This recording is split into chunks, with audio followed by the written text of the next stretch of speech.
Educar para la democracia. Hoy en día la educación de México en nuestra materia cívica está aún en construcción. Cierto es que se ha visto un gran avance principalmente debido a la creación del Instituto Federal Electoral, que era el IFE. Hoy es el Instituto Nacional Electoral, INE, así como las reformas que en materia educativa se han presentado en nuestros países.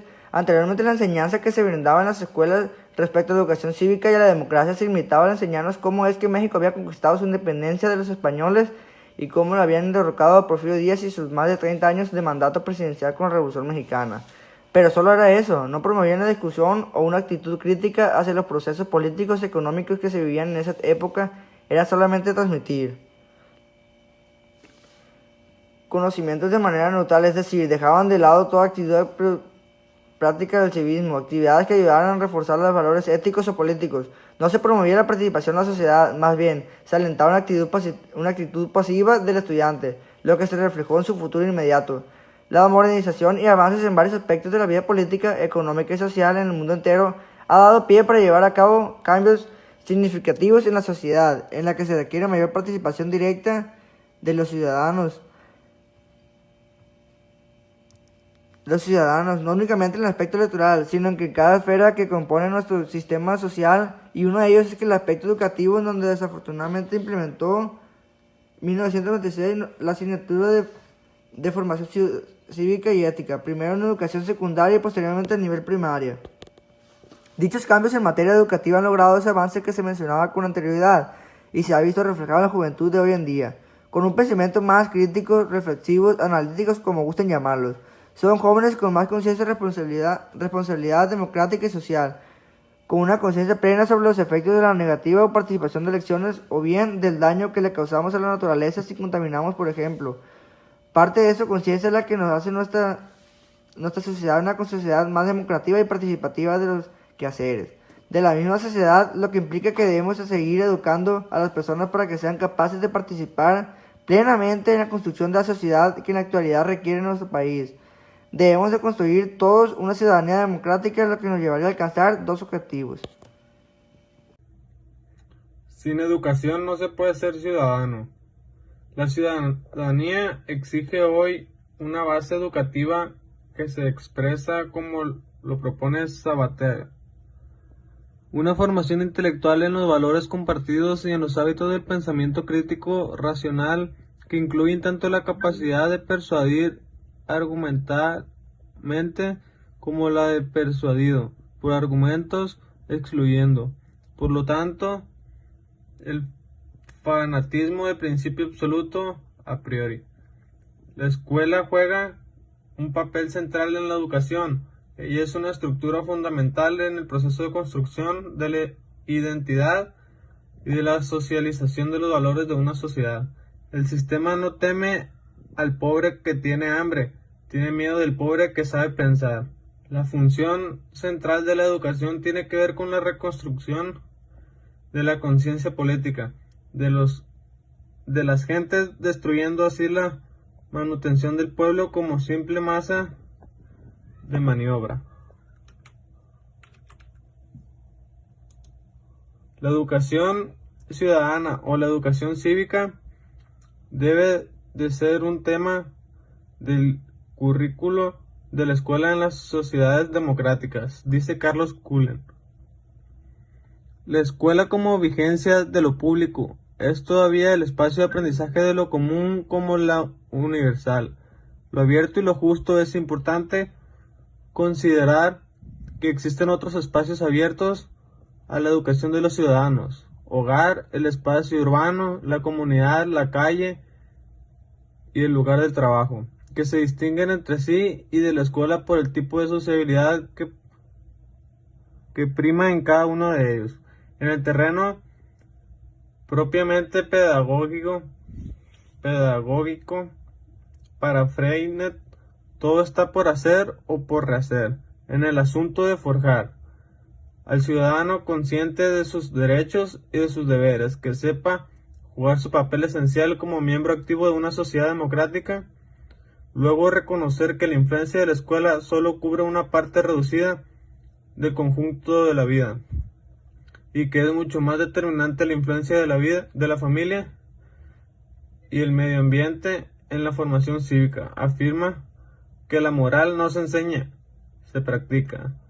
Educar para la democracia es lograr que cada ciudadano tome conciencia de que él es sujeto de la historia, de su propia historia que se construye en primera instancia en la comprensión de la realidad, de su sometimiento, de su humanización y negación de la ciudadanía. Una procedimental es que se refiere al conjunto de derechos y mecanismos para su ejercicio constituido por un modelo de reglas aplicadas y reconocidas, igualmente para todos y por todos, al que se encuentra ligado todo individuo por el solo hecho de ser un miembro de la comunidad. Una dimensión de carácter situacional es que implique a la vez un aspecto relacional. Esta dimensión apunta a un grupo de funciones a través de las cuales los individuos se ubican en la división del trabajo político. Aquí las interacciones entre individuos se establecen a partir del mutuo reconocimiento y en razón de ello los hombres pueden esperar ser tratados por el Estado y sus instituciones y por los otros individuos en condiciones de igualdad a partir de ciertos principios abstractos compartidos que definen la autoridad y las jerarquías. Una dimensión moral es que tiene que ver un conjunto de ideas acerca de la vida pública y con los valores cívicos que orientan los comportamientos considerados adecuados o justos para la coexistencia y la acción pública. Universalismo, igualdad, libertad individual, tolerancia, solidaridad, justicia, etc. Pero ¿cómo dar el paso a la ciudadanía moral? Escamés y Gil postulan un tratamiento ético y político con miras a conciliar los intereses comunes de los individuos, sus derechos y las necesidades de la comunidad. La reconstrucción del tejido social está en manos del individuo, lo interpela y confronta. El reto de pasar de la condición de súbditos a la de ciudadanos, pasar de la manipulación a la actuación, de la pasividad a la activación, donde el motor que permite la metamorfosis es la dignidad humana. Es esta la que movilizará al individuo, por ello afirman los autores mencionados que hay que educarla y formarla, y en la práctica cotidiana el valor de elegir. Sin educación no hay elección, sin ella no hay libertad, y sin libertad no hay dignidad. Así como ellos, Constantino Urcullo Fournier apuesta para una ciudadanía activa y participativa, en donde ser ciudadano conlleve la corresponsabilidad, es decir, que sean observadores del cumplimiento de las reglas y del buen funcionamiento de estas. La cultura política de simples espectadores a una de protagonistas, donde para ello resulta indispensable la educación en valores como la tolerancia, el respeto y la autoestima. Si los ciudadanos que imagina este pensador centroamericano llega a ser poseedores de una capacidad deliberativa propia de la educación recibida, tendrá entonces la capacidad de formular juicios propios con respeto a la condición social y sobre todo podrán combinar su propia identidad con la libertad para participar en vida social. Todo aquello se resume en un proyecto para desarrollar la ciudadanía deseable, no la realmente existente. De esta forma, sostiene Constantino Urcullo, un programa para desarrollar la ciudadanía activa que tiene dirigiéndose a la investigación de diversos procesos degeneradores de esta. 1. La lógica de la autoafirmación.